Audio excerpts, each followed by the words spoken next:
7:58. If I can have everyone's attention, I have a statement to read. The Dalhousie Student Union acknowledges that Dalhousie University and the Dalhousie Student Union building are located on traditional, unceded, and unsurrendered Mi'kmaq territory. Dalhousie Student Union seeks to honor the relational treaty process in its programming, events, and meetings. I'll start with roll call. I am present. Dan Nicholson, is he back yet? He's here. John Hutton? The Boober? Kathleen Reed? Caitlin Lowe? Dylan Ryan? Jad Sino? Saki Sultana? Danielle Pierre? Liam Hunt? Yep. Sarah Dobson? Yeah, I am here. Sorry, guys. Yeah. Jeremy Banks? Yep. You have to check. I have regret sent from Drew Vaccio. Smart. Anthony Sekeli? Yes. Rebecca Howard? Holly Lovesinger? Michael Davies Cole? Oh yeah, here. Rhiannon Narconi? Aaron Brosler? Amr Al-Kashab? Mena Prado? Lacey Kina? Yuzan Cotter? Hello. Angela Hu? Yep. Corey Larson? Casey Moss? Alistair Mason? Derek Moreau? Yep. Sarah Jaber? I got regrets from Dan Jolivet. Raphael? Yep. Actually did it, hooray. Joey Sini? Corlin Turner? Caden Martel? Allison? Bart Soroka? Yvette Yakub? Alexander Hudson? Nazneen Sultana? Mo Cabrera? Okay, first off on the agenda, we have adoption of the agenda. Actually, before we get that, we do have a secretary who has graciously volunteered to come in for the last few meetings. This is Julia, member of the council. Could I get a motion to approve Julia? Dylan, seconded Corlin. Is there any opposition to appointing Julia as our interim secretary? Seeing none, take it approved by unanimous consent. Adoption of the agenda. Do I have a mover for that? Dylan, seconded. Anthony? And yeah, you have an amendment? Can we move the 10A or 10.1 motion after 4B, just in case, since that's the budget, we need to approve it, and it's kind of late, people may leave, just making sure that's discussed first. Okay, do I have a seconder for that? Aaron? Any discussion on that? Michael? No, I actually have another change if I can find Okay. it. So we're going to move, everyone's clear, 10A, we're going to move that up below communications received, sorry, above it? Above it. Okay. Any discussion on that, or I have an amendment. amendment to that? Yeah, so we'll not propose a new one. A new one to the agenda? Okay, we'll just dispose of this first. Any other discussion on Yazan's amendment? We'll take a vote. All those in favor of moving new business up above communications received? Yeah, all opposed? Okay, the motion passes. You have another amendment, Aaron? Yeah, so I spoke with Dan about potentially closing the AGM with a song. So, but given our eventful AGM, I would be more than happy to close this meeting. In conclusion, I don't know where that would fit, but I'm happy to do so. That would be great. I'll get a seconder for that. Rhiannon? Any other discussion on that? No, I'm just trying to put it there. Yeah? In the interest of time, can I motion to strike executive reports? Okay, sorry, I'll quickly just dispose of this. All those in favor of Aaron's motion, please raise your flags. All those opposed? Oh, I said,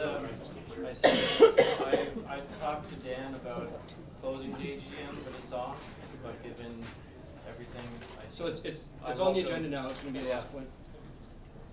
Thanks, Aaron. I have Michael and then John. Michael. Yeah, I was wanting to move the number six, up before everything, even in front of new business. Okay. Only because two things, one, time, and the other thing, law students Yeah. all have exams now. Yeah. And I'm aware.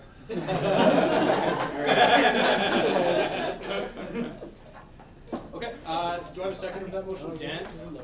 Discussion on that, that's gonna be moving, the appointments above what the new business is. Discussion on that, all those in favor? All those opposed? Okay, the motion passes. John? Sorry. In the interest of time, can I motion that we strike executive reports from the agenda? Yes, do I have a seconder for that? Anthony, discussion? Is there any opposition to that? We'll go over this route. Okay, I'll take it off by unanimous consent. We're tabling the business of the executive. Any other amendments to the agenda? Are there any objections to the agenda? I'll take it passed by unanimous consent. Minutes of the previous meeting, could I get a mover for that, please? Oh, yeah, sorry, I apologize, actually, yeah, they weren't ready in time, so we're just gonna table that. Could I get your move for that? Yeah, to table? Seconded, Rhiannon? Sorry, Yeah, sorry. I just had, I don't remember what it's called, but Dan and I just wanted to circulate our reports. Communication. Okay, Oh, not yeah, yet, yeah. not yet, okay. Okay, any opposition to tabling the minutes from last time? Point of information, can you Yes. guys just speak louder? Yeah, sorry, I'll try, yeah. Sorry. Could someone close the other door too? Everyone else. It's just when people turn to Greg to speak, it makes it very difficult for Totally. this side of the room to hear anything. Fair point, Great. thank you. Okay, so any opposition to tabling the minutes? Seeing none, we'll proceed on. First up on the agenda then is appointments, new appointments. DSAS Executive Director is Mabuber here, or anyone to speak on behalf of the, oh yeah, hi. Okay, so I do understand that the nominating committee does have someone you'd like to propose. Yes. And, yeah, go ahead, sorry. So for the executive director position, nominating committee nominated Mitch Brown. And for the summer director, Okay. That's the Executive Director? Executive Director. Mitchell, you here? Yeah. Okay, sorry, and you do accept the nomination? I do. Okay. Yeah, and then are there any other nominations? Anyone else that would like to be nominated? I would. Kim, do I have, Kim Sweeney, do I have a mover for that, a nominator for that, excuse me, Caitlin?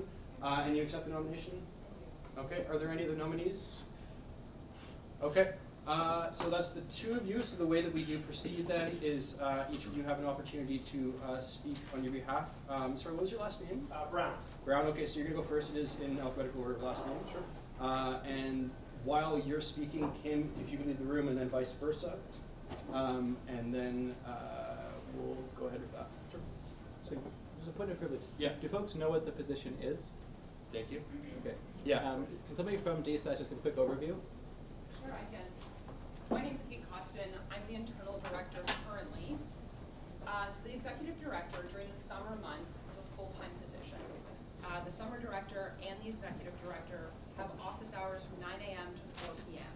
They're there to do all of the intakes for all students who are accused of academic misconduct, code of conduct violations, residence issues, anything academic we handle, and we act as advocates for those students.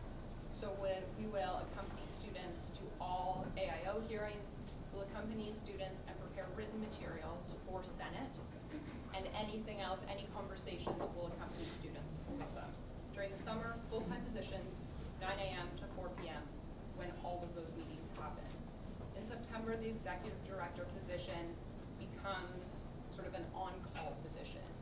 With the two other directors, the executive director helps run office hours and continues to take on cases and deal with sort of management issues within Dalhousie Student Advocacy Service. And we are all law students, and we work out of the third floor. So. Thank you. And I'll actually I have the rules too, I have to ask 3 times. Are there any other nominations from the floor for the position? Are there any other nominations from the floor for the position of Executive Director of DSAS? Third time, any other nominations from the floor for the position of Executive Director of DSAS? Seeing none, we'll proceed as planned. Actually, Yeah. Okay. Point of information. Yeah. Should the, in description of the executive director also not include the fact that it will be combining with another section such as SAS, so the information on what that section would be about too? Yeah. It was in the Perhaps. job description. Okay, and so it was in the job description? Okay. No, I just mean for Speak to it. what was said out here, and that there, whether or not people are aware of what SAS is. Yeah, so if one of you could add an addendum to that point. So, it's my understanding that there will be discussions in the coming year, starting in September, that DSAS and SAS will be working to merge and become one organization. It's my understanding that is not happening yet, and it will be sort of like an in-process thing leading up to September. Thanks for that, Michael. Was there another point? Yeah, sorry, Dan. Sure. Well, actually, I was going to speak to what SAS is and what they do and the essence of who SAS is. But actually, Mitchell is here who currently does work for SAS, so I can defer to you, Mitchell. I think you would be able to. So essentially we found that there was a large gap on campus for dealing with sexual harassment and code of conduct violations for students facing racism and discrimination. And we found that we could easily expand DSAS's role to take on those cases. We did it on our own out of necessity, and so we've just been taking on cases. We also run policy workshops on code of conduct and sexual harassment for the students, put out pamphlets, and as well do critiques of the policies and give recommendations on how they can be improved because we find them to be lacking. Thanks, Mitchell. Okay, and sorry, Danielle, did you have a point? That was my No, question. okay. Yeah, Aaron? Will there be an opportunity to have an in-camera motion? Yeah, that's Okay. that's the way it goes by default. Yeah. Okay, so Mitchell, you have the floor to explain why you want the position, why you think you'd be good for it. It's a brief amount of time. Yeah, 4 minutes. 4 minutes, yes. Go ahead, give the floor. Okay, thank you very much. Thanks everybody for taking the time to give me an opportunity to speak, and thank you to the DSU Nominations Committee in particular for forwarding me as their formal nominee for the Executive Director position for the coming year for DSAS. I'm going to speak to the 3 goals that the DSU Nominations Committee outlined to me in the interview of what they hope to see in DSAS as a service moving forward, particularly in the context of this upcoming merger with the SAS service. So first, the DSU Nomination Committee said they were very interested and invested in developing a coherent internal policy. Excuse me. So this coherent internal policy is going to be expanding, of course, the service that DSAS currently offers. We're going to be expanding to take on a number of different types of cases. As Kate mentioned, DSAS currently focuses primarily on the academic stuff. So it'll be a matter of actually putting down on paper in rules what it is that our service provides, how it moves forward, the procedures that are required in doing so that it's as formal a process for students to benefit them as it is for students who are going through an academic process. As far as my experience, or what makes me a good candidate for this goal, this concrete, coherent internal policy, I've got experience working with the University of Waterloo's Engineering Outreach Department in developing policy for them, implementing training for staff who do outreach work, upwards of 70 staff at a time in the summer months, down to teams of 10 to 15 throughout the year. That training and development included everything from dealing with issues of accessibility, as well as lobbying for education, moving forward within the university internally, dealing with faculty, staff, services, to make sure that all the plans that engineering outreach had moving forward were well received and accepted within the community. The second goal that the DSU Nominations Committee put forward in the interview for the merger of DSAS and SAS was that the goodwill of the current DSAS service be maintained.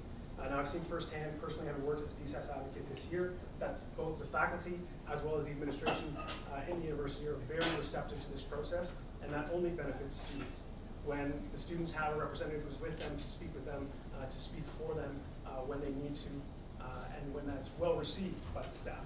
It makes a big difference for students who are very concerned with these hearings, being in these positions that are high stress for them, whether it's academic or other type of offense that they're concerned about. And this goodwill that DSAS has developed over the several years that they've been implemented in a substantial way in the DSU is something that needs to be maintained. My experience working as a DSAS advocate this year makes me a strong candidate for being able to maintain that, having seen firsthand and heard from the faculty and staff what it is that they see as valuable in the service, what policies and procedures are particularly effective in their eyes, and being able to move forward. Yep. The third and final goal, of course, that the DSU Nominations Committee put forward in my interview was that they're very interested in extending DSAS's mandates to include these equitable considerations. My personal experience working in equity, advocacy, and lobbying are particularly focused in the Southern Ontario context, working with Six Nations communities in Aboriginal communities where we ran sort of summer camp programs, in-school programs, developed a policy for our staff, implemented our training for cultural awareness for the staff there. And further, within the campus environment at the University of Waterloo, we had an extensive accessibility and integration policy for all of our staff to be trained as one-on-one or as needed aids for children with disabilities. So a good experience. Perfect, thank you. Okay, so council does have an opportunity now to ask question and answers, as long as they are kept brief. Caitlin. I was just wondering if you could speak to some of your experience in an advocacy context where you've been supporting survivors of a sexual assault or those who have experienced sexual harassment. Sure. So there was one incident while I was with the University of Waterloo. As a management position, Outreach in particular had its own tasks, but all of the management team, there were 6 of us, were responsible for supporting all of our staff. So the staff of 70 camp counselors during the summer. We had to make sure that they were supported and mentored on a one-to-one level. There was one incident one summer between 2 camp counselors, not between sort of the, I guess you'd say the clients or the students, the children we had in that context. But it was between 2 camp counselors. It was something that had to be dealt with internally first, of course, in a way that was able to balance the need to keep the camp moving forward.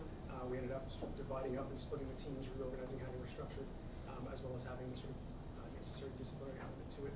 But again, being in a mentor position for both staff made it very clear to me the importance of communication on both sides. It wasn't just about speaking to the student who was the victim of that assault, but also making sure that the communication was open if the student was willing, and she was, to have communication at an open table with the individual in question. So that's just one particular example. Other questions? John? Yeah. So part of my job as the VP academic is I sit on the ratification committee, which all cases that get resolved through AIOs get approved by myself, Bob Mann, who's the director of student discipline, and the vice chair, academic affairs of Senate. So we see all the cases that come through that don't go to Senate discipline committee and just sort of rubber stamp them at the end. A lot of students do use DSAS as a service to deal with these AIO cases. Because when you get an allegation of plagiarism or something like that, they'll tell you what your rights are and where DSAS is, how to contact them and such. But I would like to see more students using the service because it means that they're getting better protection. So I guess the question is, how can you increase DSAS's profile so more students utilize it?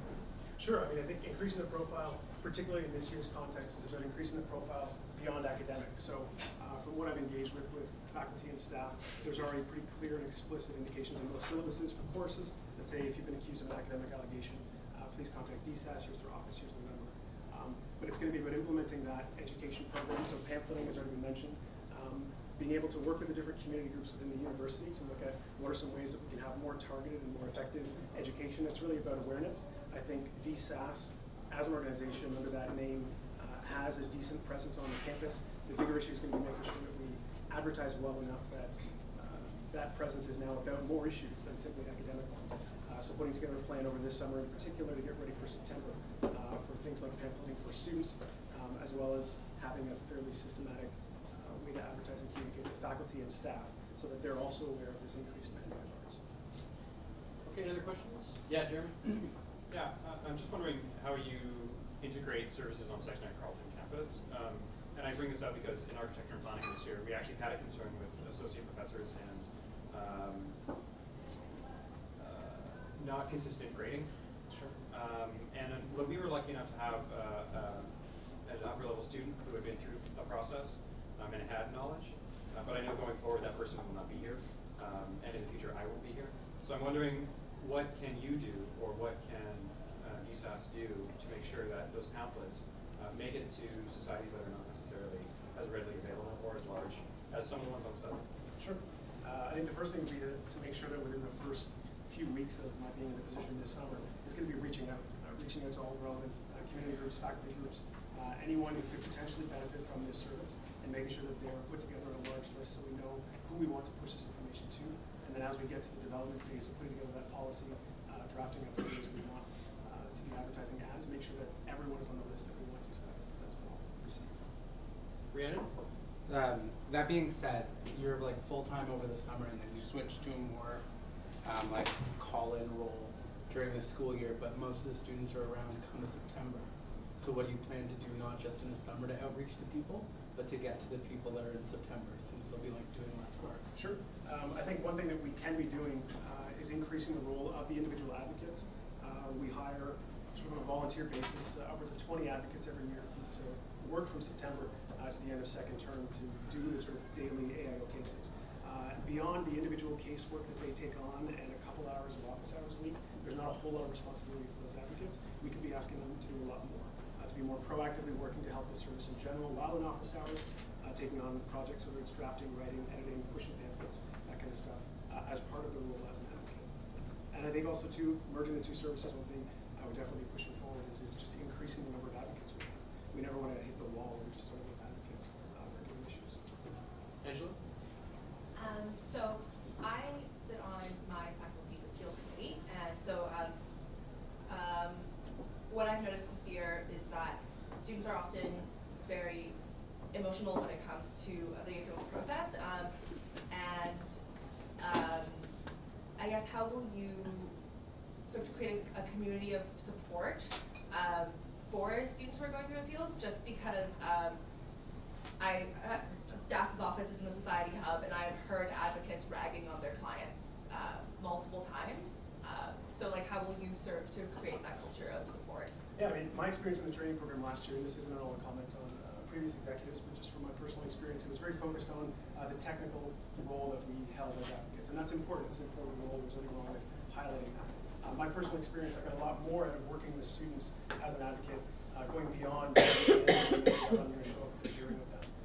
Attending academic counseling meetings with students is something that I've done. Attending sort of personal counseling, helping the students navigate how it is that they can go about a personal issue, an accessibility issue. Those are all things, again, in terms of increasing the roles of individual advocates. We could be saying the sort of general capital A advocacy that we're going to be advertising for our staff is something that goes beyond just the sort of technical academic stuff. Some advocates are doing it, but I think if that's implemented formally in the training that happens in September, which will be part of this summer's workload, is rebuilding those training modules. Okay, thanks, Mitchell. I don't see any other questions, so if you could grab a name and tell her. Sure. Thank you. Thanks again, everyone.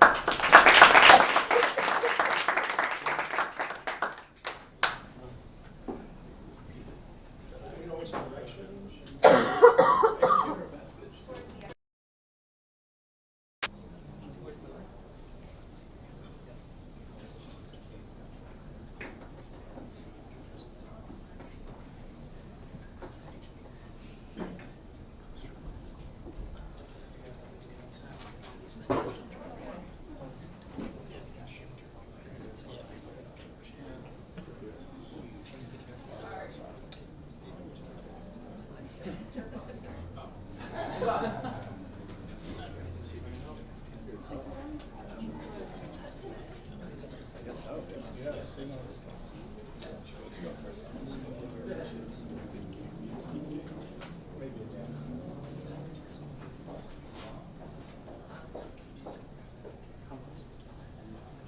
Thanks, Kim. So you have 4 minutes to speak why you want the position, why you think it'd be good for it, and then that will be followed by a brief question and answer period. Great. I was told I had 2, so that's great. So are you guys doing the front? Yeah, absolutely. Yeah. Cool. So these are my notes. So before I start, the same way that DSAS was introduced, I wanted to sort of introduce SAS, which is the Student Advocacy Society. I emailed all the counselors. Is anyone not familiar with SAS and want me to do sort of a run through of what we do as a group and how we're different from DSAS? No, you're all solid on SAS? Awesome. That makes me feel really good. So hi, my name is Kim Sweeney, and I am applying for the role of Executive Director. I want to lead DSAS in expanding its scope to serve more students as requested by this council and the DSU. The Backhouse report and many other indicators have made it clear that students need additional advocacy services and that DSAS is this organization to do it. So relationships are really fundamental to this work.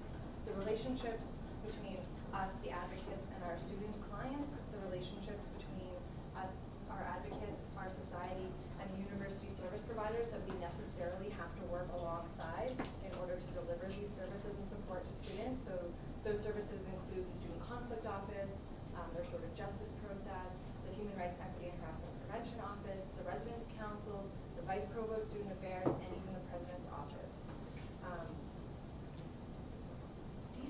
really strong relationship right now with the academic integrity officers, the Senate, and Bob Mann, who is the lawyer who deals with those academic cases. And I personally have those relationships, and SAS, through the work that we've done over the year, has those really positive relationships with the other services, the service providers that I mentioned. And that's really crucial to moving DSAS and expanding their scope and doing this kind of work, is having those relationships, maintaining them, and building on them. And so that's a key piece that I would be bringing to this role, along with my advocates, those relationships that we already have on campus. Because a lot of this advocacy work has to do, it's coming up against faculty, it's coming up against administrators, it's coming up against people with a lot more power with us, and it's a really tricky thing to try and maintain positive relationships with those bodies at the same time working against them. And so that's the experience that we've had this year, and that's the experience that I personally have had this year. I've been invited to speak at Senate. I've had multiple meetings with the president on this matter and several faculty members. So my personal position within the university is really well suited to taking on this role of bringing DSAS into the next step of its evolution. My desire to take on the position at DSAS comes from my personal experience in taking on cases, advocating for students through the processes, and as well as participating in multiple meetings with senior administration, as I previously mentioned. We pride ourselves at Dal on being a safe and inclusive campus, but there are in fact many students who walk among us in crisis and lack the access to the advocacy support that they need. So that's really where my passion comes from and why I really wanted to take on this role. A merger with SAS is the best way to expand DSAS, combining the two bodies of dedicated volunteers. Specializations can be created within the larger organization to serve complainants and respondents within like a myriad of policies. So over the years, SAS has dealt with the student code of conduct policy, the sexual harassment policy, the hazing policy, different residence policies, professional school policies. So you can see how it just gets bigger and bigger, and graduate studies and faculty policies. So it just gets bigger and bigger, and it's so much more than just academic. It's so much more than just student code of conduct. The continued resistance from DSAS over the past couple of years to initiate this kind of expansion on its own, or even in response to requests from the DSU and East Council, clearly illustrates that the need for the next executive director needs to be external in order to actually promote growth and expand the services. And I do believe that myself and my team of advocates, with the institutional knowledge that we've created collectively over the past year, are crucial to the facilitation of this merger and expansion and supporting more students in any way. Among the many procedural issues that surrounded this hiring process, I did not get to submit a resume to the nominating committee, but my resume, which I did send out to all of you, shows that I have extensive experience organizing volunteers and running organizations like this one, including an organization just like this one. In closing, DSAS receives student funding, and I really feel that it's time that it becomes a more transparent, accessible, and accountable to the student population that it serves. Thanks.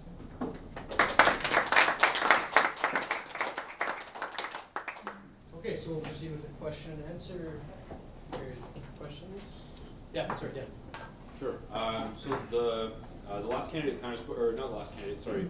One of the current coordinators kind of spoke to the time commitment that will be needed for this position. I wonder if you can speak to that. The last candidate kind of spoke to his time commitment or his availability, so I wonder if you can speak to that.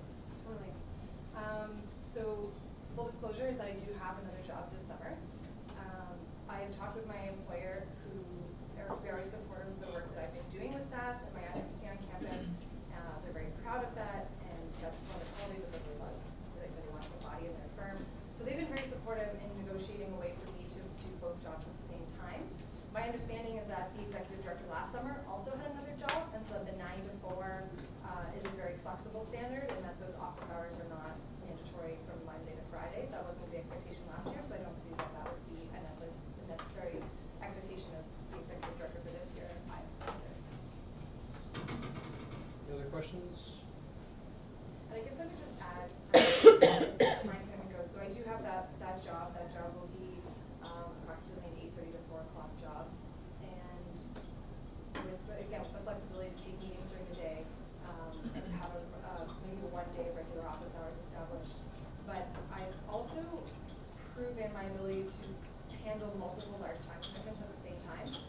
last summer, I also worked a full-time job working for the government, doing advocacy work in North and East Preston over land issues. But at the same time, I was also starting up the sexual assault phone line and working with that group of community members. And that was a very substantial time commitment. You know, I was, you know, biking from downtown to make lunch meetings and coming right after work. So like, I'm really dedicated to the causes that I involve myself in, and I, again, have that ability to manage multiple time commitments. I have Rhea and then Michael. Rhea? So I was the summer director last year for DSAS, and one of the most important things is having someone in the office at all times during office hours. So I'm wondering how you're going to manage that, especially in light of the fact that if someone has to go, when one of us had to go, to a meeting or an academic integrity hearing or something like that, to assist students, the office would not be manned, and only on rare occasions would we have the office closed saying we'll be back in so-and-so time because we had meetings at the same time, something of the sort. So how do you propose to deal with that in light of the fact that you have a, I guess, 8 to 4 you said, job, and how will you deal with that being that you're only 2 in the office to begin with? Yeah, totally. I see no reason that we couldn't open up those office hours to volunteers that are here during the summer to also take on those office hours. Same, like, which is what happens during the school year, is that volunteers typically take a 2-hour shift during midweek, and that rotates. So I think that the use of volunteers that are still here could be a valuable resource in maintaining permanent office hours, but also, yeah, there might be times when there's not someone in the office, and the best we can do is try and be accessible to people at all times, via phone, via email. SAS operated all year, and we never had an office space.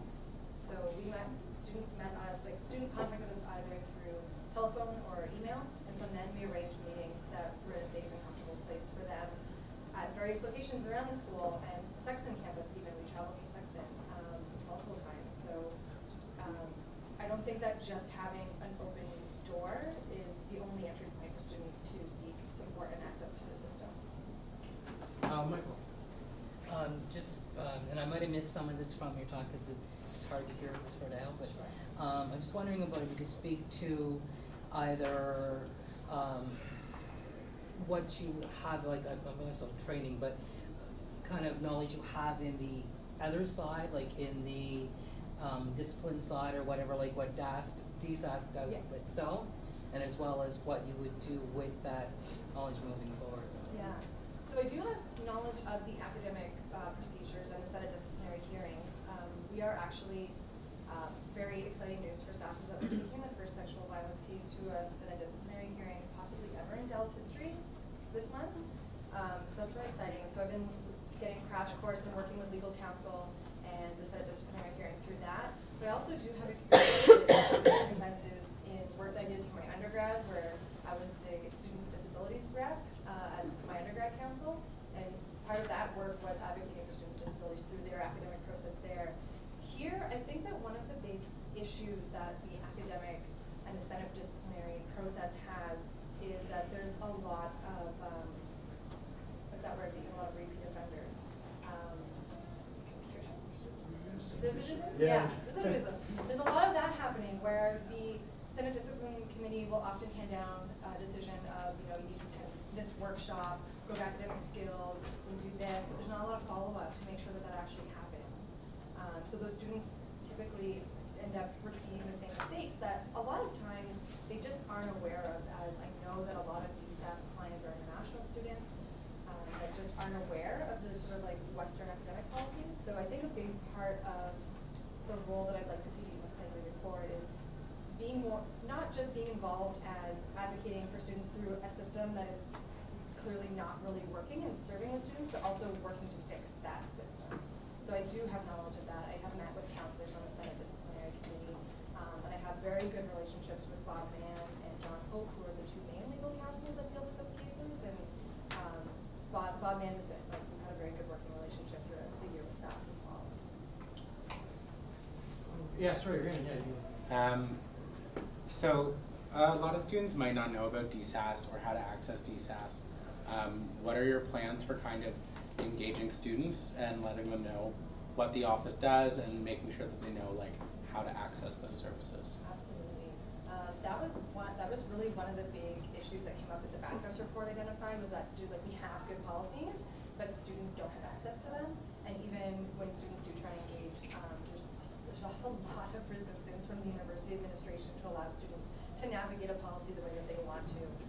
So I think that as part of DSAS sort of expanding its mandate this year, there will be, it's a perfect time to launch a new sort of advertising campaign and get the DSU street team involved. And I know that, maybe I'm overconfidently assuming that we would have the full support of the DSU manpower in promoting the new mandate.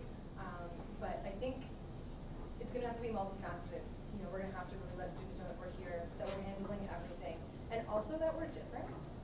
If I'm lucky enough to be the one to be nominated as the executive director, that we're sort of under new management, because I know that a lot of students have had issues with DSAS in the past and would be reluctant to use that service again.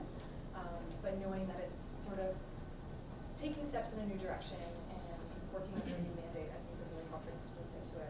But one of the things that we've done with SAS over the years is that we've done a lot of education and outreach. So we've organized workshops, sort of know your rights under the policies, and we deliver those workshops on the student code of conduct and the sexual harassment policy, working very closely with the sexual harassment, with the Human Rights Equity and Harassment Prevention Office and the Student Conflict Office to deliver those presentations, to let students know, A, who we are, but also what their policies are and what their rights under those policies are, and sort of addressing a lot of the myths around the policies and how to handle a complaint. For example, we actually do have mechanisms to make an anonymous complaint.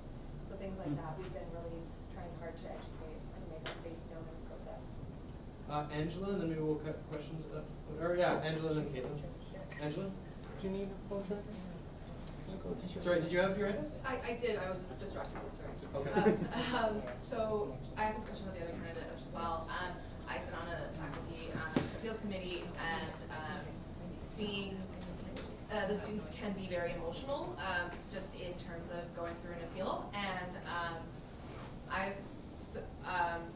my society's office is in the society hubs close to DSAS's office, and I've often heard advocates sort of ragging on their clients, and I was wondering how you would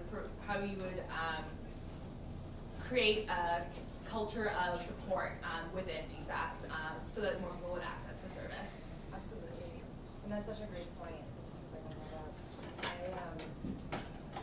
So when we started SAS, one of the things that I did was I repeatedly tried to reach out to the current executive director to work together throughout the year, but also I wanted to facilitate a joint training at the beginning of the year, and I was told that DSAS doesn't do training. They get a talk from Bob Mann about policies and procedure, but that's pretty much it.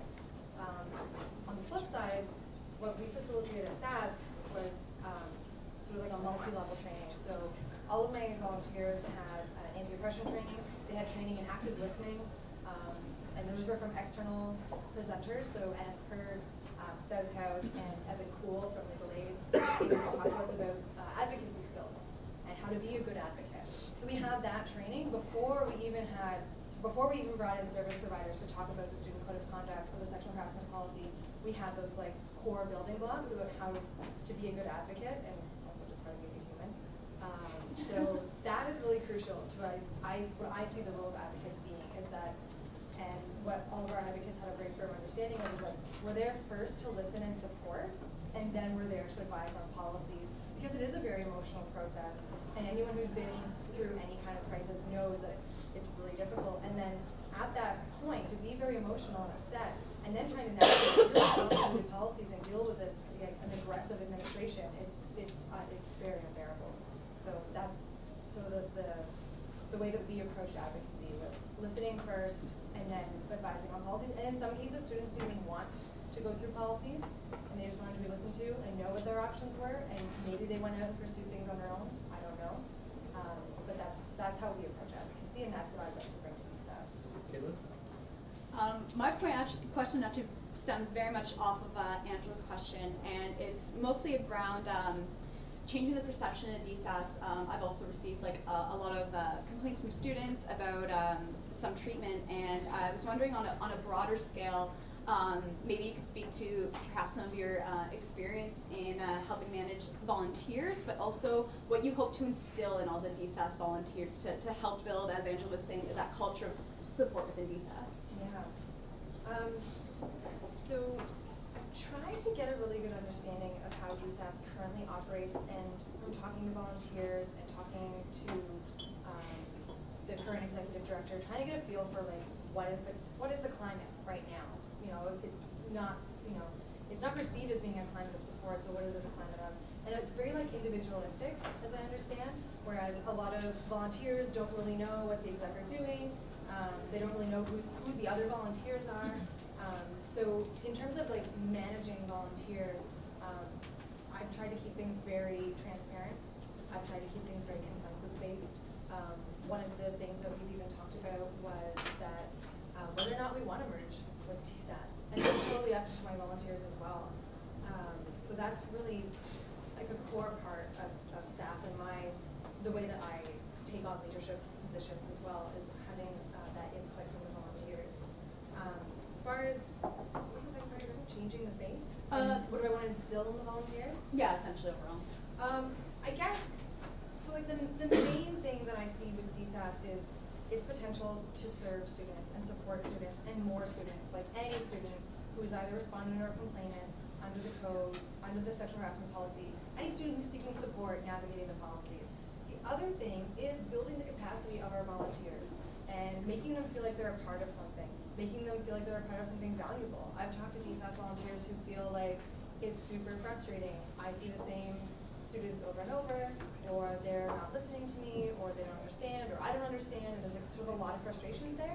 So I'd like them to just feel like they're a part of something bigger and to see the change that they're affecting on the campus. And that's something that I've heard from my volunteers and also experienced myself, working with the students, is how much of an effect we actually have in their lives and have that sort of like valuable experience of helping others, but also building our skills. As law students, you know, we are sitting over there in an ivory tower of privilege, and we have so much knowledge and skills and power within this university. The meetings that I've been able to get within being 2 years of being here, like the amount of times that I've sat down with the president, it's mind-boggling. But we're just sitting over there, and I really want to take those law students and bridge them into the greater Dell community and use, you know, great power comes great responsibility, right? So we're responsible to this campus, and I want them to be engaged and feel like they're part of our collective crew, and also building their skills, so being exposed in the restorative justice, using their advocacy skills.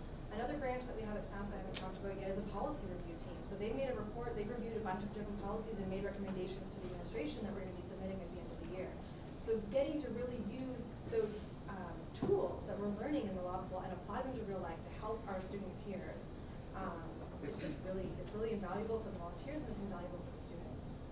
Thanks, Kim. Okay, so we have to proceed now to a closed session. So if you're not currently a member of council, please indicate, and we'll have a brief in-camera discussion, and then we'll vote afterwards. Thanks, Kim.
do it now.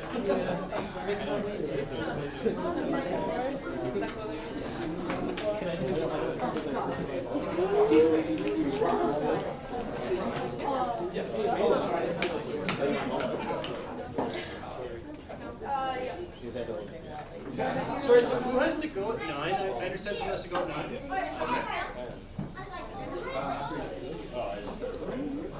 Really? When you play that game.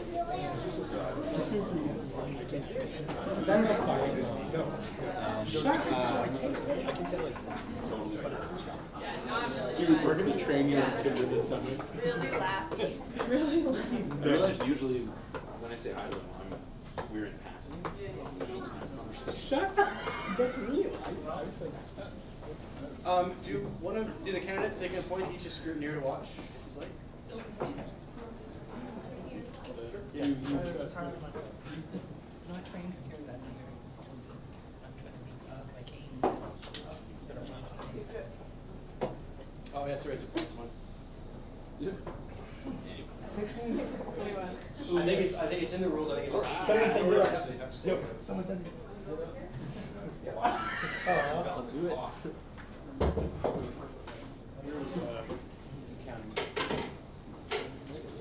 Nick, if there's some time, can Greg continue to chair? Yes, Okay, that sounds good. That'd be great. Thanks, Kathleen.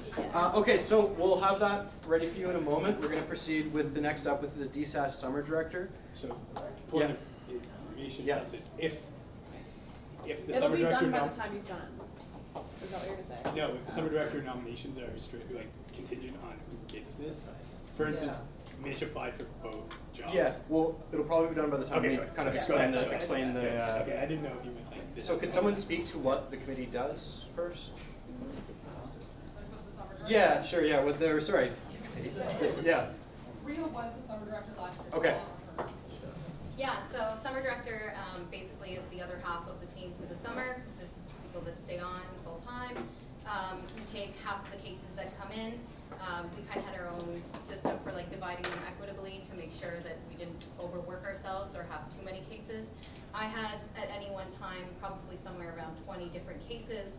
These are at all levels, so academic integrity hearings, Senate discipline hearings, Senate appeals. I had a lot of graduate student appeals last summer, so reinstatements with students. So some of those involve writing submissions. Some of them involve just kind of, going to meetings with students and sitting in as a note taker or as an invigilator to make sure the process is fair. And it was like unofficial meetings with professors or whatever at like beginning stages of appeals processes. And then just whatever else you need. Like I went to like an equity, human rights, and harassment kind of, like process, which I went through it with the student, just kind of as an assistant, and to help the student voice their opinions. So if anything really, and then man the office, answer the phone, and deal with any of the faculty and staff that you have to call or deal with. Right? Okay. Thanks, Ria, appreciate it. Okay, congratulations, Kim.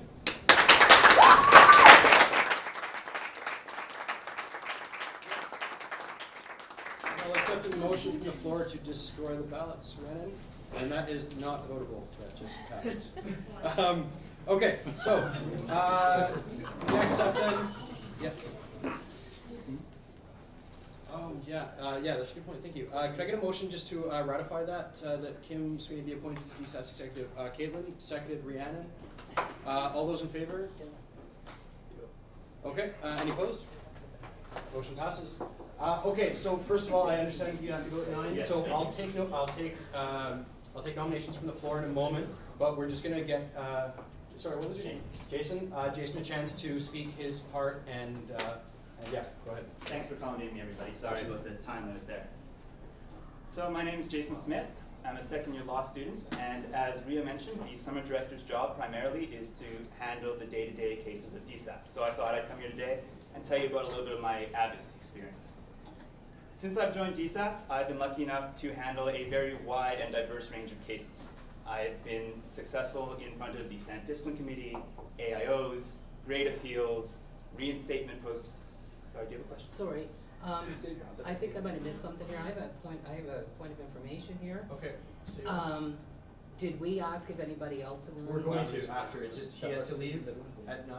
Okay, but if anybody else wants to, then they're listening to You their can go ahead. speech. That's That's only my gonna take 2 concern. minutes. Yeah, I mean, By they all could means. theoretically watch on the camera anyways. Part of it is the idea of... Yeah, we just did the other one. I'm perfectly okay if you want. Okay, sure, we can do that. Any other nominations from the floor? I want to nominate Mitch Brown. Okay, Mitch Brown, do you accept the nomination? I do. Okay. Any other nominations from the floor? Second time, any nominations from the floor for the summer director? Third time, any nominations from the floor for summer director? Could I get a, sorry, what was your last name? Jason Smith. Jason Smith. Could I get a motion to suspend the rules so that we can reverse last name orders? Yes. Is anyone opposed to that? So we can go first? Corlin, do you have your hand up there? Opposed, no. Okay, no, but further motion for that? Someone have a motion for the suspend rules? Yeah, Angela, second, Dan. Is there any opposition just to allowing Jason to go first? Okay, Mitchell, if you could leave the room then. Continue. Should I wait until he's out?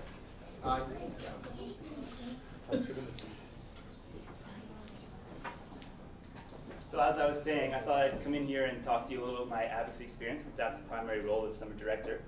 I have successfully advocated for students at the Senate level, the AIO level, grade appeals, reinstatement applications, as well as various different informal dispute resolution techniques. And I've actually been lucky enough to have a lot of really unique cases as well. For example, I had a case where I had to represent 3 girls at one time in an AIO in front of an academic integrity officer who was outwardly hostile to the idea of me representing more than one person. So I had to negotiate with him about how not only to proceed, but to proceed in a timely manner, because quite frankly, it's a very stressful process for students. And one of my goals is always to get things resolved as quickly as possible. I've also dealt with a lot of really high stakes cases. I once had a master's student who plagiarized his thesis, and I had to represent him through the AIO process. He got dismissed predictably, and then I guided him through the reinstatement process. I have had students who are international students who, if they were to get kicked out, would be deported. I had a guy today who, if he had lost, would have been on a plane back to Saudi Arabia. And so I think that this experience really means that from day one, I'm going to be able to handle any case that comes through that door, which is extremely important, especially in May, following April exams, we get slammed. And it's really important, I think, for the summer advocate to be able to handle any file that crosses their desk. In terms of that experience, before joining DSAS, I worked as a community organizer for an organization called ACORN. They are a local nonprofit organization that works to improve the lives of low-income folks. Some people confuse that with another organization called ACORN, so if you're confused, there are 2. And in that role, I spent a lot of long days going door to door in places like Uniacke Square, Mulgrave Park, North Dartmouth, talking to the people in these communities about what sorts of issues their communities are facing, what sorts of issues they're facing personally, and trying to bring these communities together to fight for positive social change. The really cool thing about that organization is that it's completely membership driven. The members decide what forms of advocacy we put forward. So on top of doing the more typical modes of advocacy, writing a letter to Metro Housing, negotiating with the landlord, we did that. But we also did a lot of really creative things. For example, one day we occupied the Bank of Montreal because we didn't like how they were supporting payday loan companies. So that was the most politically correct thing I've done, but it was a great experience. So I got a lot of really good advocacy experience that way. And also last summer I worked at Dalhousie Legal Aid as a volunteer, and we did what was called the Legal Education for Advocates project. Some of you might have been there. There were some DSU attendees. Basically what this was a legal education project to teach people like social workers, activists, community leaders about how to represent people in legal processes who for whatever reason can't represent themselves. And a really great skill I believe I picked up from that is the ability to convey complex legal issues and legal processes to somebody who may not have any legal education. That's extremely important in DSAS. Quite a lot of our students are international students. Quite a lot of our students are international students who don't know the rules here and may not have the greatest command of the English language. And it's really important to be able to explain to them what the process is and how it's going to play out, because a lot of the fear comes from that. So that being said, I think that my experience along with my skills really put me in a great position to hit the ground running in this role. I thank you all so much for taking the time and accommodating my schedule. And if you were to nominate me, I would be honored to take up the position. Thank you.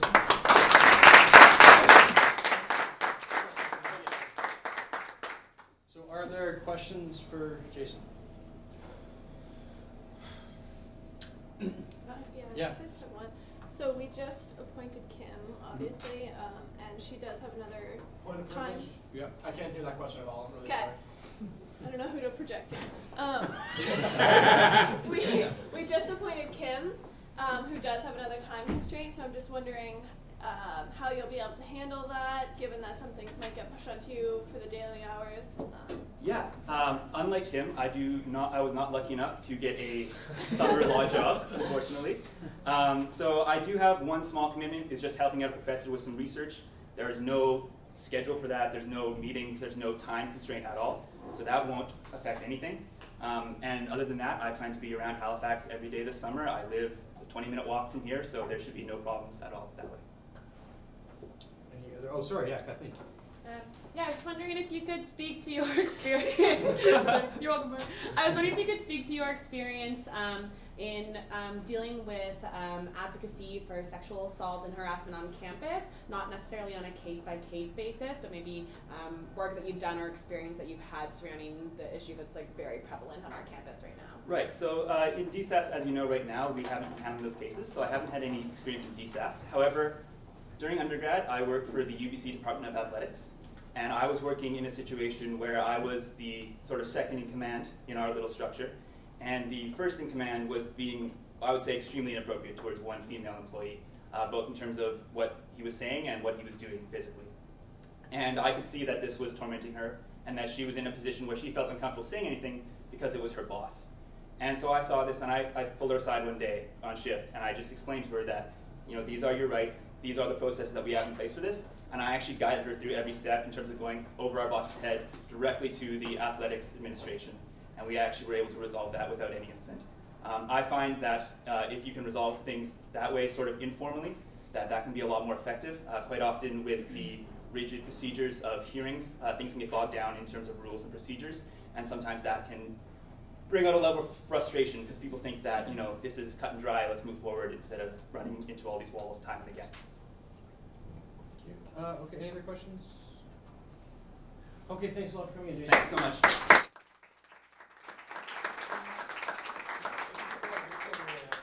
If you could grab Mitchell on your way out too. Thanks. Go ahead. Yes. Did Jason get a formal nomination? Yes. Yeah. Yeah. Okay. From the Oh, nominee. yeah, okay, good. But thank you, yes.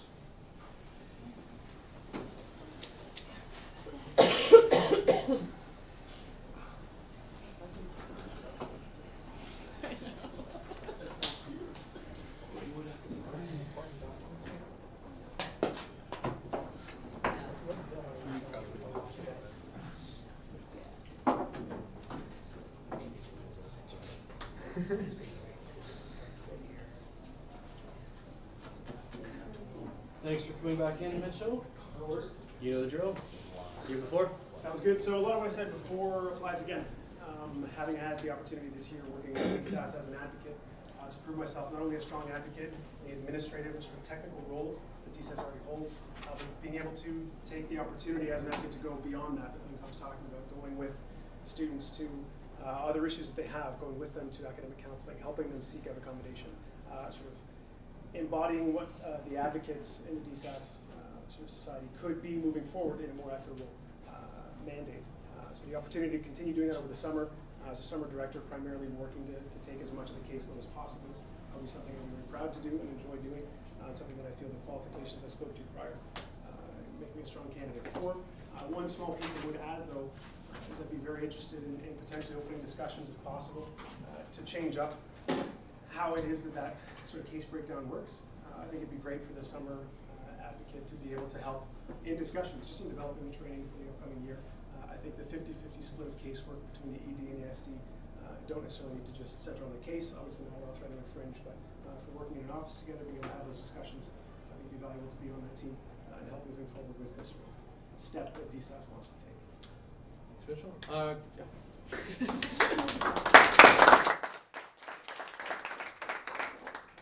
Mike? Can you speak to any training or advocacy that you have in things like race relations, sexual assault, or dealing with any gender issues? Sure. So with the University of Waterloo, like I mentioned before, we did have a pretty extensive policy as far as accommodation for disabilities on the one end, as well having dealt with 2 discrete cases of sexual assault within our staff, having to implement the training for the staff prior to those things happening. Obviously, our training wasn't sufficient to prevent it, unfortunately, and then having to go back and redraft that policy to try and prevent that in the future. As far as visible minorities or racial communities, my work with the Six Nations group is sort of the strongest example for me. I had to do a lot of petitioning for funding. A lot of those communities can't afford to have summer camp programs in them, so dealing with community businesses and members to try and petition for those funds for sponsorships for those communities, and as well drafting separate distinct policies for our staff that we were sending in as counselors to run summer camp programs on reserve.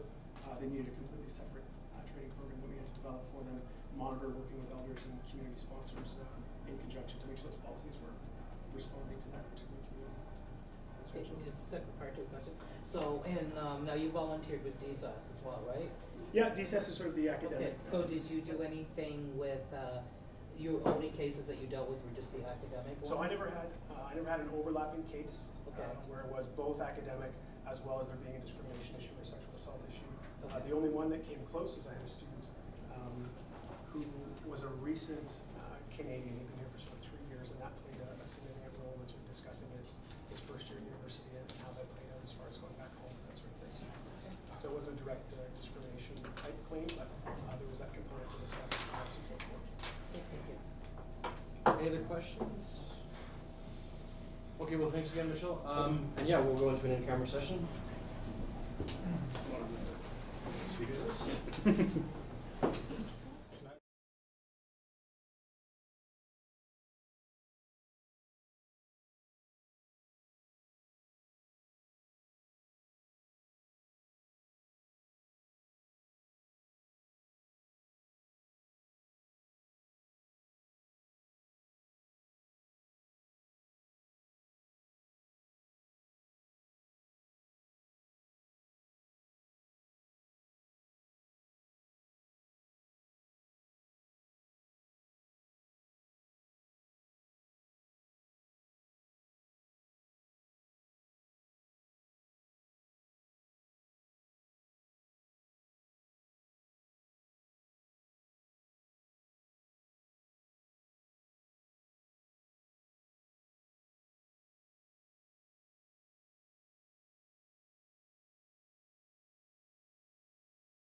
settle down? What happened to chill council? Yeah. It was just exactly. Me or Corey?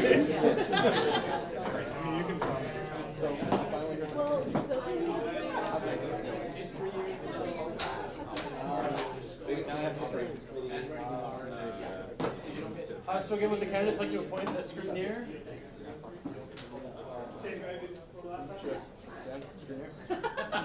You're rock. Oh, and Jason's on here. Could someone, you can do it on his behalf? Okay, thank you. Oh, yeah, that would be him saying he has to be lined up. Oh. Ready to You can just do it. Just kidding.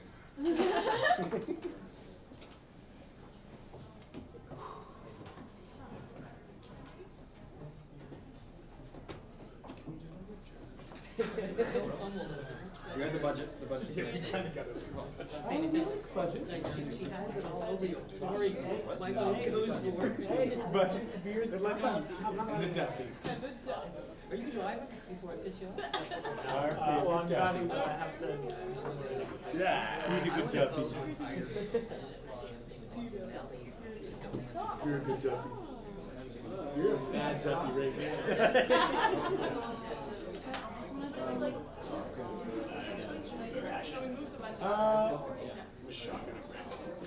You want that train off you during your rows. Everything's real.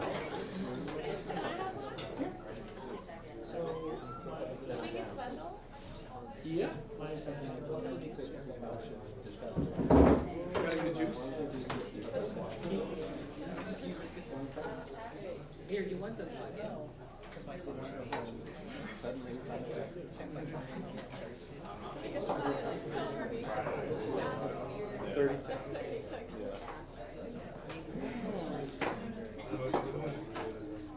Yeah. R.I.P. bylaws.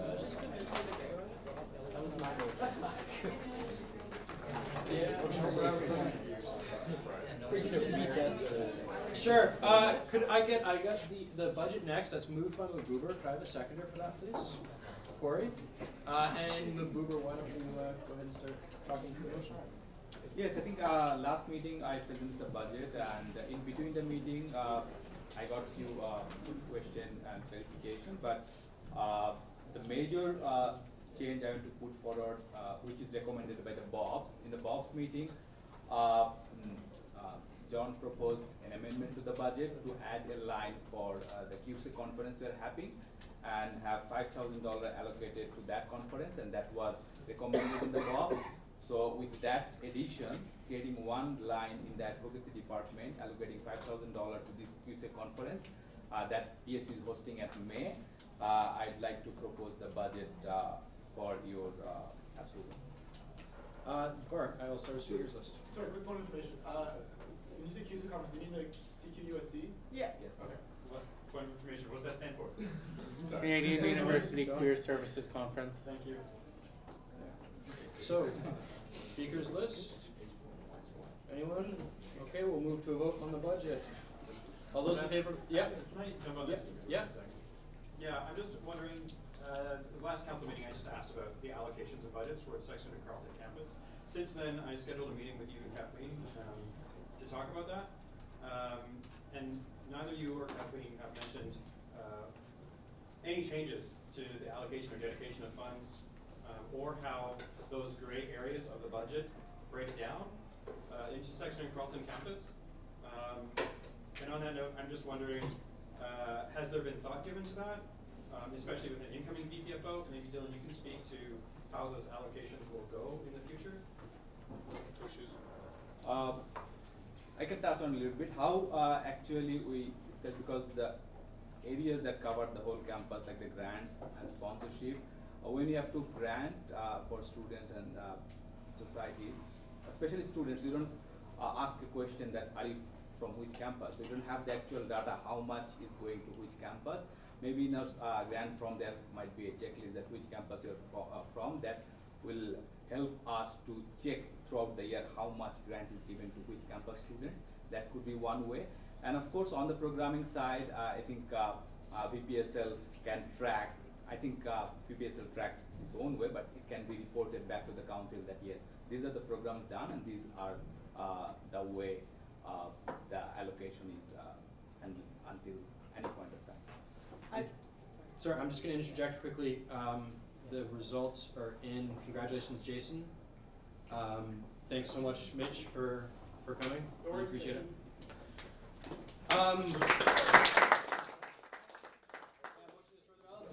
Dan, okay. Motion to destroy the ballots. We'll proceed. And Dan, you have the floor. Oh, I just wanted to also respond to Jeremy.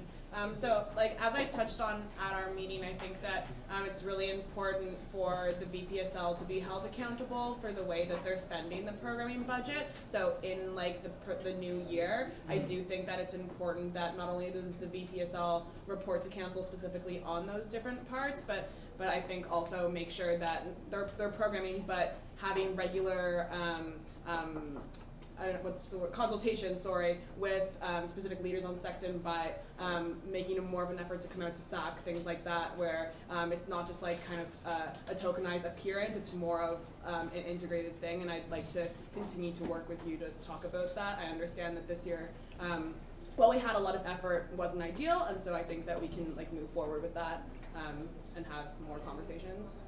But like solidly having like lines in the budget, I do agree is also important, and specifically within orientation, like we talked about. Yeah.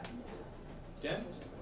Oh yeah. So I was just going to touch briefly on Mabuber's point about the data. Collecting more comprehensive data was something that we touched on directly after you had kind of brought that up.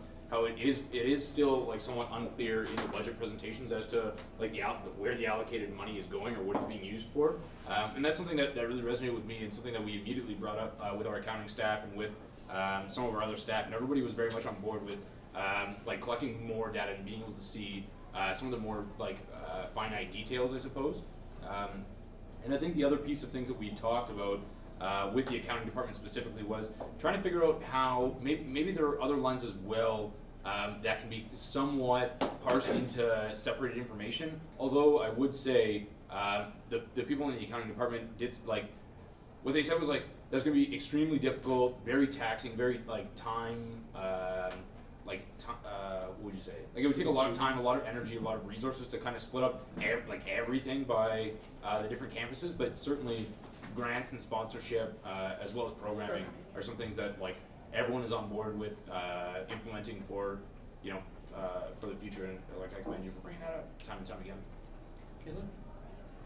Just on this current topic, I was going to add that there's also the budget revision process that will happen in the fall semester. So I think it'd be a good idea for the new executive to be able to try and come up with ways that they can better address the amount of money that is being delivered to all the campuses, as well as working in consultation, as Kathleen said, with society leaders on that campus, making sure everyone's being held accountable, and also coming up with methods for better data collection and make sure that we have ways in place to hold that accountability.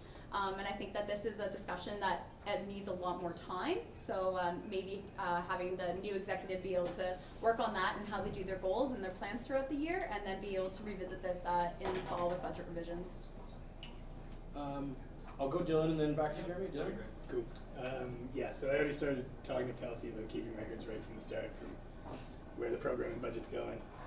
Things like the tea room, making sure that we're accounting for that as best as possible for like shared costs. So like we have the same manager for the grade in the tea room. If we can do a better job of showing where that time and energy is being spent. Anyway, there's lots of things that it was one of the things I mentioned during campaigning. I'm sure you know. Yep. So yeah, no, we definitely plan to hit the ground running. If you want to talk about it, I'm down in 10. So, yeah, I just wanted to one last comment. In all my conversations, I've talked about a proportional amount going to campuses.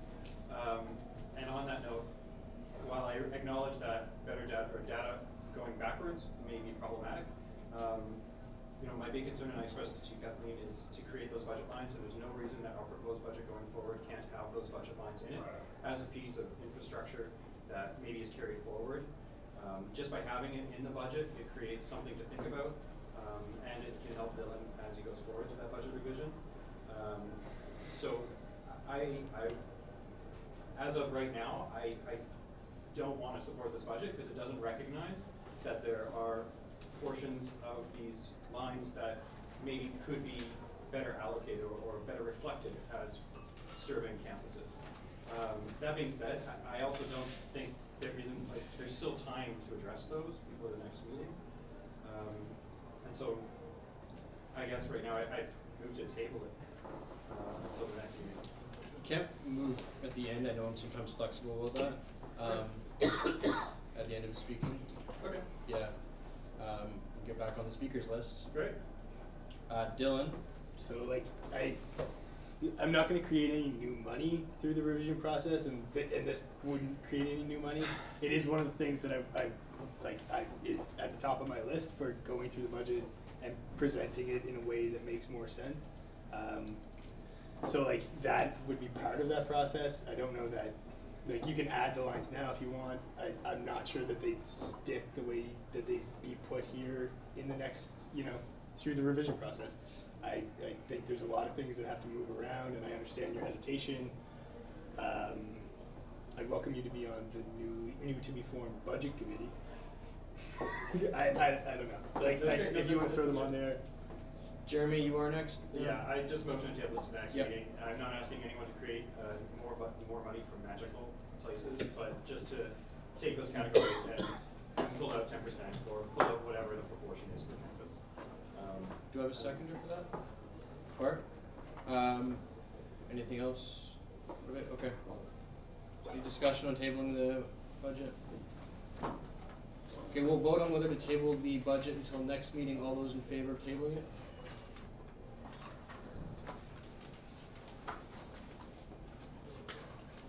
I'm counting 12. All those opposed?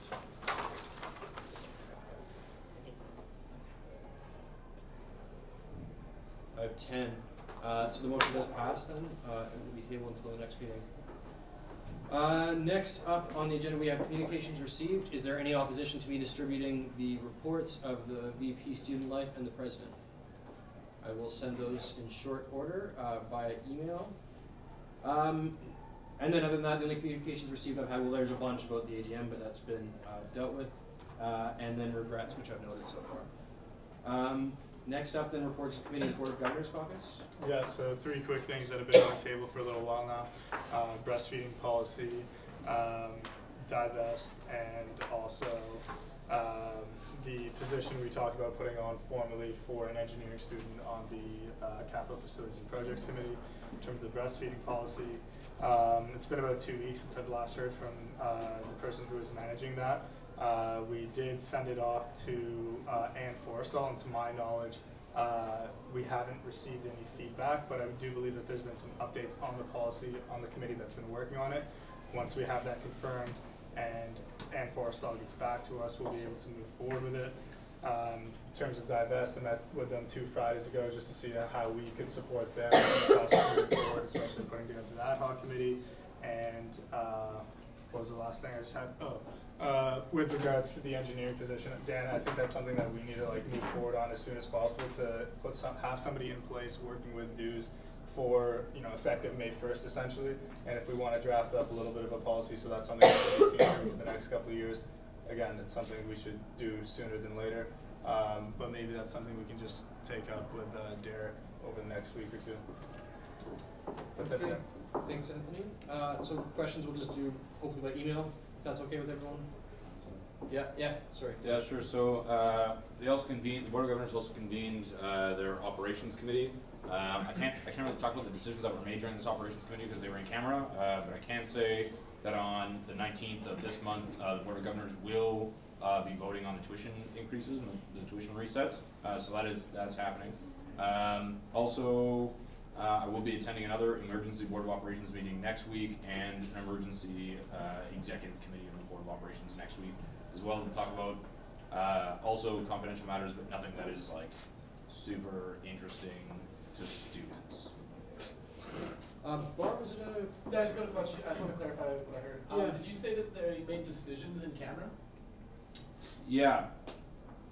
Okay. So the operations committee operates in camera because all they do is deal with the budget. Okay. Cool. I mean, we can move to in camera here and I can talk about it, but that's no, that's just like a procedural thing that I think is really wrong. But that's fine. I can just do on that. Right.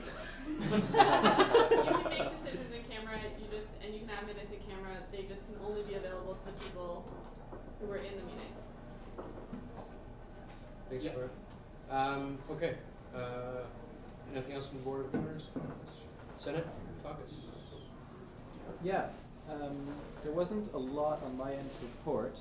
The last week's Senate meeting was largely focused on diversity items. There wasn't actually a lot of decisions, it was mostly just a lot of different presentations. So the presentation on the Elders and Residents program, some presentations on the census, followed by, after the Senate meeting, some sessions at the President's residence for ways to implement more diversity in curriculum and pedagogical methods. So that was the last Senate meeting. Those were probably the big items there. Did I miss anything? Just really quickly, the syllabus policy was distributed. Please email me any thoughts before the 14th because that's when our next meeting is, and if we miss that deadline, then we will have no student input. So everybody take a look at that and send them along to me. All right. And at the subcommittee level, I was appointed to a joint task force in order to come up with best practices as they relate to equity and diversity in hiring practices. And we're expected to convene maybe 2 or 3 times this month, and then hopefully we'll have a working paper for the committee by the end of the month. So I pulled up a comprehensive document from UBC that seems to be on this exact topic. My only concern is that it's from 2009 and not all of the information is still pertinent. So I'm asking us at the table here if you happen to have any information regarding this, as I would imagine some of you do. Please feel free to talk to me or Facebook or email, whatever. So yeah, we're trying to get that done this month, and then once that paper is done, you'll see it on the Senate floor shortly. Thanks, Sam. And so again, Can I just add something? Okay, we actually had some pretty important stuff going on at SLTC today, so if you guys don't mind, I'll just go over that. I'm really sorry. So we're basically, there's 2 things going on with the code of conduct.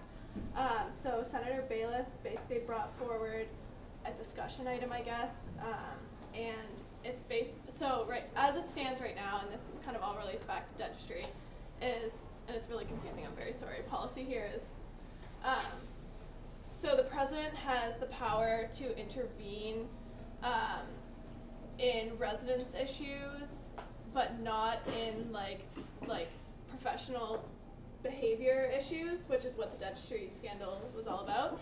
So basically this would extend the president's power to like call an SDC proceeding instead of it being dealt with at the faculty level, if that makes sense. So instead of, like, had this been retrospective, instead of it going through the dentistry department, it would have come to SDC instead. Does that make sense? So there's like a lot of conflicting issues going on here, both with like the legal side, and then, you know, like the moral side, and there's issues with undermining faculty process, and stuff like that. So it might be easier if I typed up a more comprehensive overview of it and like distributed it, because it's pretty complex, and then let you guys kind of respond to that, if that makes sense. That's Yeah. through email or? Would that work for everybody? Yeah. Okay, I might do that. And then there's another one coming on the code of conduct, which is a lot simpler, and it's basically that more cases are going to be heard at the AIO level instead of the disciplinary committee level, because as it stands, if it's a second offense, it goes straight to STC, and that means sometimes we spend like a lot of resources on somebody who comes in and is like, yeah, I didn't put a quotation mark for the second time. And so it's kind of like a misallocation of resources. So that's another thing that's coming through that's a little bit less controversial. Do you have a question? Yeah, just acronyms. STC. SDC is a disciplinary committee. Okay. So like that's, okay, so there's like the AIO level, which is an an integrity officer. Okay, thank you. And then it has to go to an actual like panel committee after that. So it's not a good use of our resources basically to be seeing all of these like smaller cases and they get backlogged, etc. Yeah, for sure, thank you. Okay, thank you, Senate Caucus. Again, questions can be sent hopefully by email or next meeting. Elections Committee report. Seth. Woo. Oh. Seth, stuck around. That was Sorry guys, I try to be fast. I'm cruel to you, not cruel to us. You take time. Yeah. So my name is Sid. I was a CRO or still am. I don't know. Yeah, it's a 1-year contract for some reason. Totally changed. I will compare this year elections to last year elections. It's just in a few times. I just want to say it doesn't mean that last year election it wasn't good. I just, on the contrary, I believe that Dylan and last year elections committee, they did a great job. I have huge respect for all of them. It just makes sense to compare it to the previous elections. So I was appointed CRO by DSU Council September 16. Right after that, Kaylee and I, we had a meeting to come up with possible election dates. Then I tried to look for students who want to be involved with elections committee. DSU Council approved the dates and appointed the EC members on October 28th. We had our first meeting in November, and then from January 6th, we had weekly meetings. I worked on different parts of elections, including election rules, room booking for debates, training polling clerks in both Truro and Halifax campus. So I went to Truro and trained volunteers there. Also, I had a meeting with DSU executives in Truro and their general manager to show, and I showed them the back end and front end of Tiger Society. This was the first year that DSU, they were doing their elections through Tiger Society. Also, we moved from Timbits to Air Canada gift card, which was a huge success. And created new social media accounts for DSU election. And then we had a few new ideas for election process, including mandatory anti-oppression session. Thanks to Andrew from ENA office who did the session. Also, we had a meet campaign checking with candidates. Again, thanks to Andrew. We had meals for candidates. We had food vouchers we got from Heather Sutherland. Lunch for candidates on March 9. Thanks to DSU Eats. Pizza Go-Go coupons, we had to pay for them, but on discounted price. We had meals in agriculture campus dining halls when we went there for debates. Tried to have meals from Loaded Ladle. We couldn't do the solidarity survey because it was a crazy time for them, but we asked the candidates to go into the normal lunch lines and get a meal. We had the idea of Pizza Delight and having some sort of social with candidates, but only two of the candidates and me who were there, so it wasn't a success. Also, we had the idea of mental health support. We talked to Dan and we talked to Dan Counseling Services, and then I talked to DMCRT Mental Health Group. We had agriculture campus debates for the first time, Nachos Average debate after party. We had the Nachos on special, and then karaoke right after that. Bowling night, we had it on the last day of campaigning period. The idea was to ask the candidates and full-time and part-time staffs of DSU to come together. Basically, potential new executives, they can meet their future colleagues. I tried to do regular check-ins with candidates, promoting elections in both Yarmouth and St. John campuses. We also had office space. We kind of shared it with all candidates. These were new and recommendation for next year. elections dates, we had this conversation with Kaylee, Dan, other executives. I think it's better if you have it in late January or February before the study break.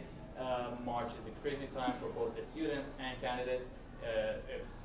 It's not a fun time. Also, we were lucky that we didn't have any snow dates. Well, we had a snow date for campaign school, but we didn't have any snow dates for the actual debates. But it's better that we have it in January or February. We had too many debates. Apologize to all candidates. It was a waste of your time and also my time. My recommendation is 4 debates next year, 4 campuses, all live stream. Tiger Society, probably it's time to move on to another platform for elections. I had a terrible time, and we had to start the elections. Well, we were supposed to open the voting at 8 o'clock. We had to postpone it to 12, and I couldn't sleep the night before that, before the elections. And I missed the whole day because I had to sleep. Campaign and school sessions, it wasn't organized by the elections committee, but I really recommended to have it next year. Elections policy, I know Kaylee is going to change it, and most of these ideas are from Kaylee anyways. I just want to say the definition of campaign worker should be clearer. Adding the debates rules that we as elections committee develop to the elections policy, that would be useful, including pronoun check, interrupting other candidates rules that we had, etc. Changing some of the deadline in the policy. For example, VPFO questionnaire should be posted 24 hours after nomination closes, but 24 hours after that, I didn't get an email from registrar office that we have these candidates verified.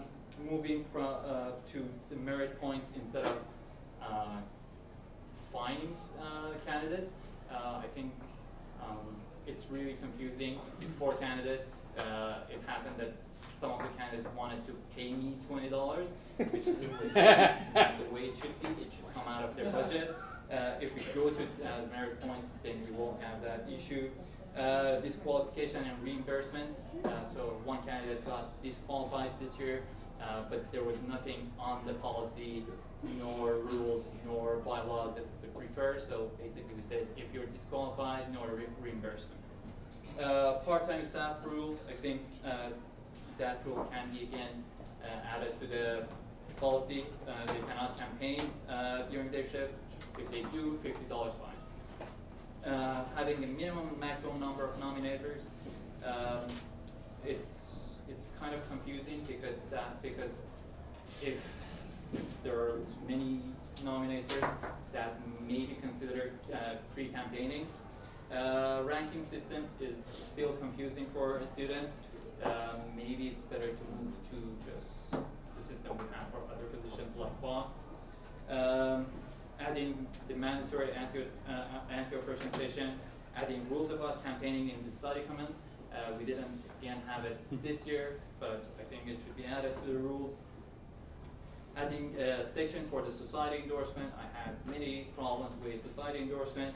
And adding a section for scrutineers and social media sections is outdated, so I believe that should be changed. For next year, we can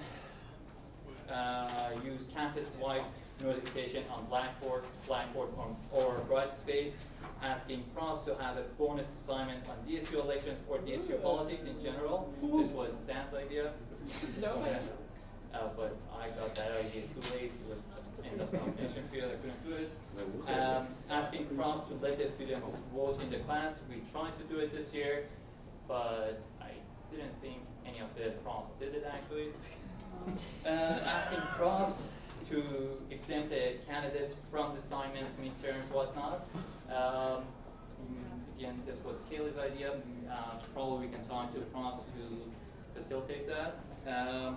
Bowling night should be communicated with the staffs better. We wanted to do a voting station in Dallas Lakes, but I couldn't do it. Hopefully next year we can do it. I think there's a potential for a good number of people to vote there. TVs around the campus, we can use them. We tried to use them to some extent, wasn't completely successful. Informal meet and greet with DSU executives at the beginning of campaigning period. This was the recommendations that I got from DSU Board Agriculture Society. They were complaining that some of the candidates didn't know much about DSU and Truro campus. So that could be a good chance for candidates to know more about AC, and asking Kelsey Jones, Faculty of Agriculture Assistant Dean, to send an email to ACA students with the election dates and candidate information. Also, increasing the elections committee budget and CRO honorarium. I'm not asking this for myself. When I signed up, I knew how much I'm gonna be paid. I'm just saying that this is a ridiculous amount of work, and I think I got your plan. Zero deserves better. And at the end, I just want to thank Dan, Kaylee, and Craig. They were great support to me and elections committee. And yeah, that's the end of my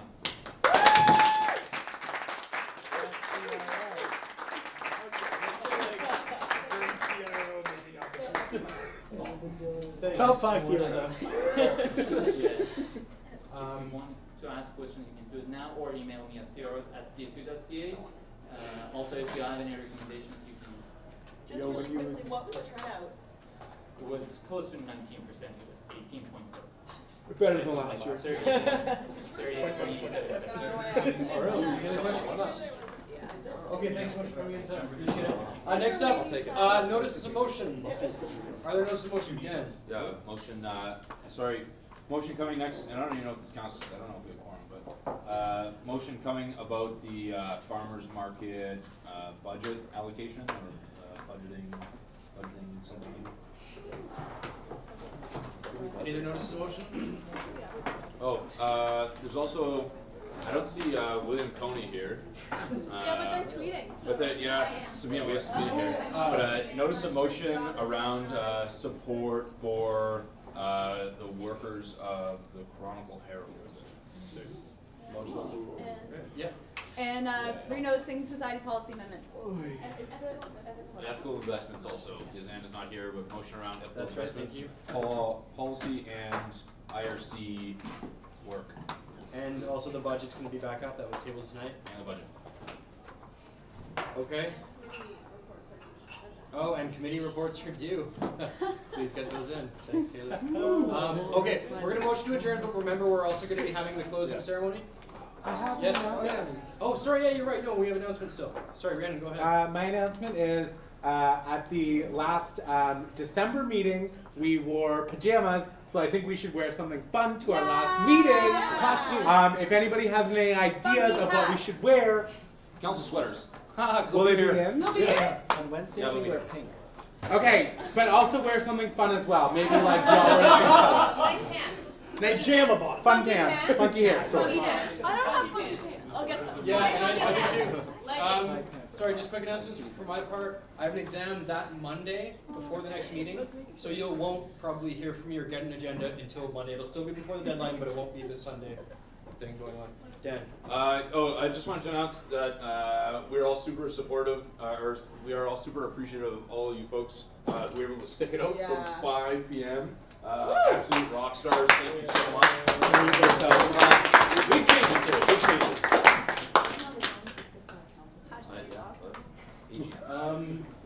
Okay, any other announcements? Okay, I'll get a motion to adjourn, but then please do remember to Sarah, seconded. Derek, any opposed? Closing ceremonies. Closing ceremony. Yeah. Okay. Yeah. Oh, cool. All right. So Sit down. I won't make you all stand. So I'm going to debut my drum group's new song.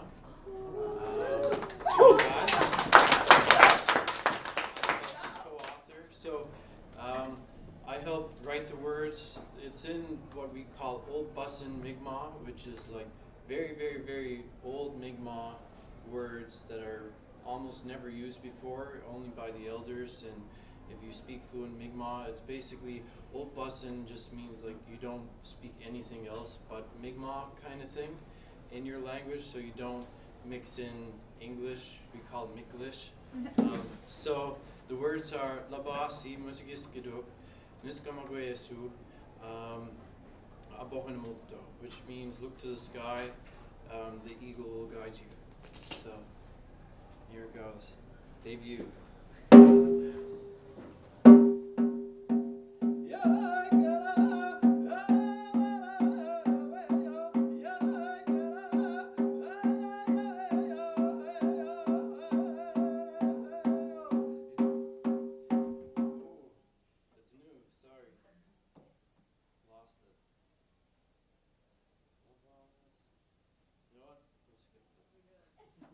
We'll do another one. Okay. So I'll do a flag song, more fitting.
It's just way too no, and the nerves got me. You're gonna have to perform for us when you have it down. Yeah. That was excellent. You should Thank you so much. cancel. You should.